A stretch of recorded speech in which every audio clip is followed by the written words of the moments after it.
जो कुछ हम हैं आज, इस मुल्क की वजह से, इस मिट्टी की वजह से, इस सरजमीन की वजह से।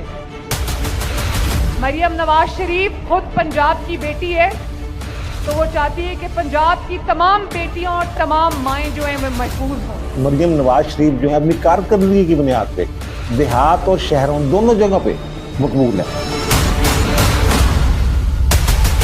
जो ख्वाब देखने हैं देखो, ये मेरा वादा है। मेरे तमाम वसाइल आप सबकी कदमों में आपके लिए हाजिर हैं। ये मरियम नवाज की कुव्वत जो है ना, ये कुछ इस तरह के काम करती जा रही है, वो पीछे से आगे लेकर आने की कोशिश कर रही है पाकिस्तान में। क्योंकि मरियम नवाज शरीफ को आपसे मोहब्बत है, क्योंकि मरियम नवाज शरीफ आपकी चीफ मिनिस्टर नहीं है, आपकी खादिम है।